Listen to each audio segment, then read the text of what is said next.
中金黄金对6条年轻生命的漠视，超出你的想象。人都掉池子里了，领导层还在研究是否要启动应急预案，这儿你能忍吗？作为东北大学的学生，在读期间为什么一定要不远2000里到满洲里实习？背后的真相我找到了。大家好，我是大卫，我们一起来分析新闻背后的真相。今天是美西时间7月25号，每个自媒体人都在关注6个家庭的命运，我们也想发出一些声音，为他们讨回一些公道。今天我们根据国内媒体的报道，理出了一些新的证据，令人发指。先看第一条，原因就是一条焊缝，而且是多年前的。根据国内的中青报24号公布了最新的事故调查通报，结果显示，调查组初步查明事故的直接原因是浮选槽上方的钢制格栅板一侧的固定角钢焊缝存在陈旧性裂纹。事发当日在集中载荷超过后瞬间断裂，导致整个3米长的钢板翻落，上面的6个人就直接掉下去了。这个它就是一个安全疏失。那当班的人也做出了一些辩解。事发时在现场的选矿车间主任李春爽向媒体回忆说，师生坠落的细节老师抓住了一边，所以他没有落下去，幸免于难。但是他又辩称，我们当班人员每天都会把钢板从头到尾检查一遍，包括设备。发生这样的事情他们认为没有做过针对性的演练预案。原因找到了。那第二，全国人民都很关注的事，这人掉下去以后为什么没有尽快打捞？他们实际上是在开会研究。我们来看最新的爆料。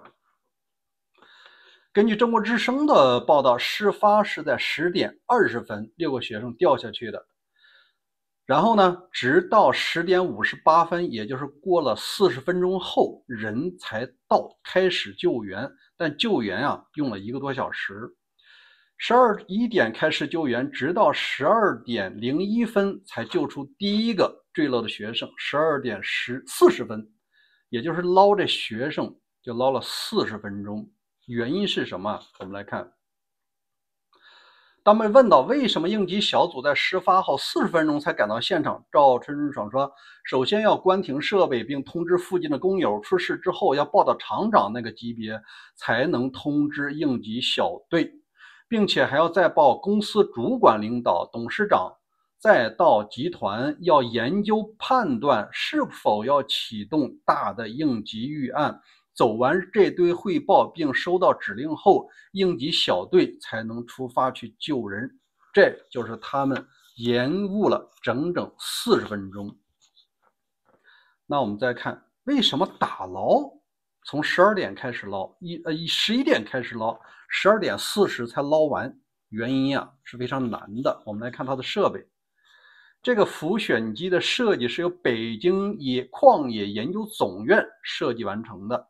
这个槽体深是6.4米，坠落点距离叶面是2米。大家脑补一下，人100多斤，你坠落了2米，再坠入到6米，合计是8米，直接被吸到槽底了，所以根本就没有生还的机会。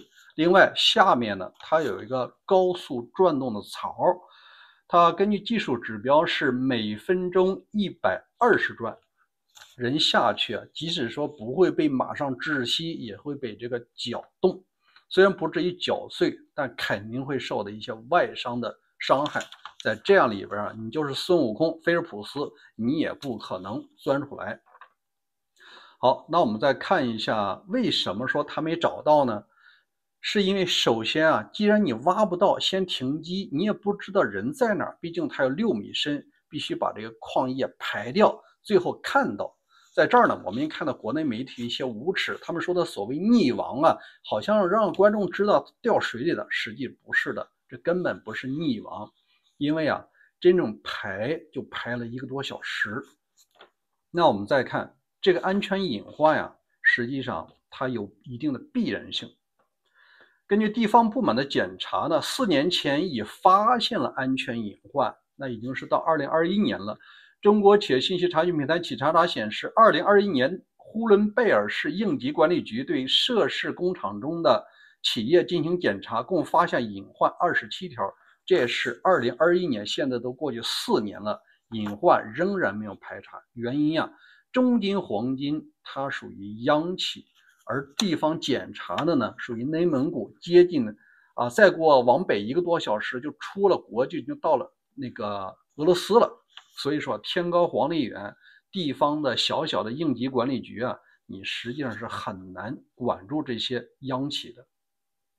好，那我们再回答朋友们问的第2个问题，这帮学生是东北大学的，是在沈阳，为什么要2000里地外的满洲里，都快出国界要去实习啊？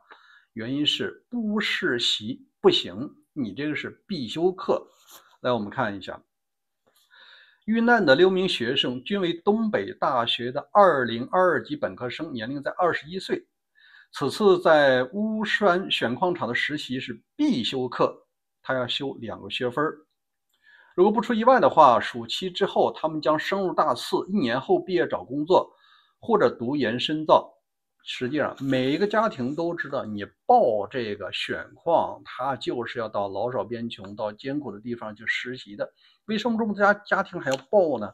是因为国内现在找工作非常难，你要是没有背景，你就是985、211，你还得去送快递去。所以说他们不得不选这个矿，因为选了以后呢，不愁找工作。这儿我们就拎出最后面的一个细节了。事故原因呢，就是这里边啊，中国的下一盘大棋，这个所谓大棋还是中国梦，因为中国必须在全世界寻找矿。我们来看一个最新的报道，这个是2025年6月30号，1个多月前啊，中国的矿产部发的报告啊，国土资源部，矿产是中国企业全球化的核心突破口。作为全球最大的能源和矿产消费国，我国始终面临着关键领域内的不足和价格无法控制的问题。翻译成大白话就是，咱们中国呀，实际上缺矿。你作为生产制造业大国，需要钢铁，需要金属，而自己呢，你又不够，你只能到全球去采。这让谁去采啊？当地人又不会干，那只能是中国的老百姓的孩子，你们去采。我们再来看这个报告。资源禀赋的先天不足，决定了我国矿业必须走到国外去，同时也是和平解决我国经济发展中原材料的供应的唯一解。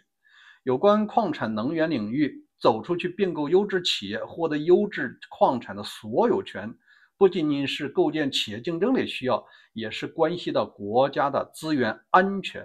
因为老习啊，这段时间一直叫安全治国。什么政权安全、执政安全、信息安全、什么金融安全，现在搞了一个能源安全。这个能源安全你自己用不了，或者你自己就不够，哎，那你只能到全世界去采。所以说啊，他这个学矿业的孩子为什么都要去呢？他不出找工作，还是为了改善自己家庭的生活。那我们就来分析一下背后的原因呢？就是这些第三世界国家，我们看了一下，中国对外投资，它不是欧美，它大多数体现在哪儿呢？是中南美洲，再就是非洲这些地方呢，本身资源艰苦。第二呢，当地人他也不会采这矿，他更多的是让你去做。实际上，真正采矿的他不是什么黑人，而恰恰是中国过去的有些呢是中冶、中铁建啊，或者是这个其他机构中建交。农民工你过去采矿，哎，1个月给你1万多块钱，或者是2万多块钱。那这些大学生毕业过去干嘛呢？是做领导层，车间主任、副主任啊，技术员啊。你发现没有，在那采矿的没啥黑人，基本上都是从这个基本的工人啊到矿长、清一色都是这中国人。说到底还是为自己的国家呢去找矿，但是他面临的风险是什么？第一个是当地比较乱，昨天节目我讲过了，很多人啊在中亚就被绑架了，最后撕票了，你只能给家里赔个100-200万，这事就过去了。说到底呢，你发现真正有关系、有门路的孩子呀，他们不学这个，他们学的是金融、法律、会计师、医生这些光鲜的职业，他也没有风险。而普通老百姓家的孩子，你学这个东西你也白学，你学完了你家庭有托举吗？你没有，你没有的话，银行你根本就进不去。现在本科生、研究生你进去以后，你也是做柜台，一个季度让你拉500万存款，你哪拉？你亲戚都欠着一堆债呢。所以说啊，他银行也只能找那些富家子弟。既然说这些行业专业学了也白学，那怎么养活自己？越苦越艰难的，哎，那就接着来吧。所以采矿不仅仅是现在，以后啊，未来的50年仍然是这个情况。中国不会停止在全球的采矿，但这些家庭，尤其是平民老百姓的孩子，就要承担这些方面的风险。刚才我们提到呢，只是安全生产方面的，实际上有另外一个风险呢，是长期存在的，就是污染。我们以前看过的甘肃天水啊，它不就是当地的银矿和木矿排污吗？然后污染了水源和空气，还有土壤。而这个污染啊，在所有的矿产都是存在的。采矿、选矿、冶炼这几个环节啊，全都是和污染相关的。那你说矿业有没有赚钱的？有。矿业一共采炼呢分采、选、冶，也就是冶炼。冶炼完了有一个叫销售，而这个销售环节呢是比较光鲜的。当你看到这些金银首饰和稀有金属啊，销售岗位恰恰是这些权贵的孩子，一般人呢你也供不上去。所以这儿才是这个事实的真相，好吗？这个节目算做完了，也希望给这6个家庭呢讨回一些公道。大家有什么见解，可以在留言区咱们共同探讨。明天见。